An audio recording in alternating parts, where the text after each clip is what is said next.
আজকে এই যে হাসিনাকে তাড়িয়ে দেওয়া সম্ভব হয়েছে, এখানে জনাব তারেক রহমানের অবদান সবচেয়ে বেশি প্রয়াস করা। যে 2002 সালে দেশনেত্রী বেগম খালেদা জিয়ার সঙ্গে আমার সুযোগ হয়েছিল তার সঙ্গে রাষ্ট্রীয় সফরে চীনে যাওয়ার। তো চীনে পৌঁছলাম, প্রচন্ড শীত পড়ছে, বরফ পড়ছে, সুতরাং বাইরে ম্যাডাম জিয়াকে যে গার্ড অফ অনার দিবে সেটার সুযোগ ছিল না। গ্রেট হলের মধ্যে সেই গার্ড অফ অনার দেওয়ার ব্যবস্থা করেছিল। সেখানে যখন গার্ড অফ অনার হওয়ার পরে আমাদের দেশনেত্রী বেগম খালেদা যখন চীনা প্রধানমন্ত্রীকে নিয়ে এন্টোলজের সব সদস্যদের পরিচয় করিয়ে দিতে নিয়ে যাচ্ছেন, আমানুল্লাহ আমার সবার মনে থাকা উচিত যে আমার পরে আমানুল্লাহ আমার সাহেব ছিলেন, তারপরেই ছিলেন আমাদের তারেক রহমান সাহেব। তখন কিন্তু তার কোনো রাষ্ট্রীয় কোনো কিছু ছিল না, তিনি তখন আমাদের দলের সিনিয়র যুগ্ম মহাসচিব। ডিজাইন, এলিগেন্স, বিউটি, সেরা পণ্য সবার জন্য জেভিকো।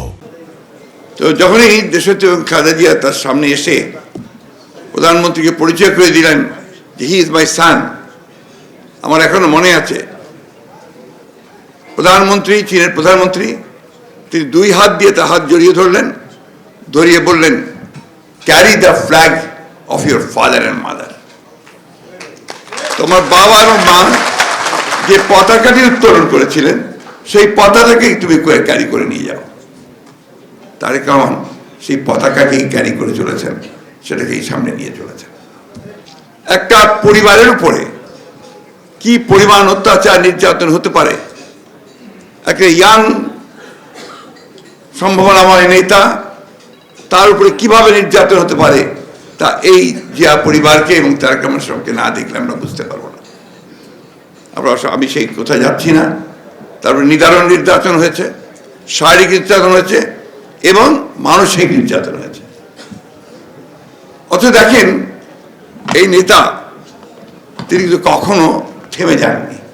আপনারা আমার চেয়ে ভালো জানবেন, যারা তার সঙ্গে কথা বলেন, কাজ করেন, তারা অনেকেই জানেন যে তিনি সেই সুদূর ইউনিয়ন পরিষদ থেকে শুরু করে সেন্ট্রাল কমিটি পর্যন্ত তিনি যোগাযোগ রাখছেন প্রতি মুহূর্তে। 24 ঘন্টার মধ্যে আমার মনে হয় 18 ঘন্টাই তিনি নেতা কর্মীদের সঙ্গে সবসময় যোগাযোগ রাখেন এবং দিক নির্দেশনা দিচ্ছেন কোথায় কিভাবে কি করতে হবে। আজকে এই যে হাসিনাকে তাড়িয়ে দেওয়া সম্ভব হয়েছে, এখানে জনাব তারেক রহমানের অবদান সবচেয়ে বেশি প্রয়াস করা। আমরা 14 বছর লড়াই করেছি, আমাদের প্রায় 60 লক্ষ মানুষের বিরুদ্ধে মিথ্যা মামলা হয়েছে, আমাদের 20,000 মানুষকে হত্যা করা হয়েছে, 700-র উপরে নেতা কর্মীকে আপনার এমপি সহ তাদেরকে গুম করে দেওয়া হয়েছে।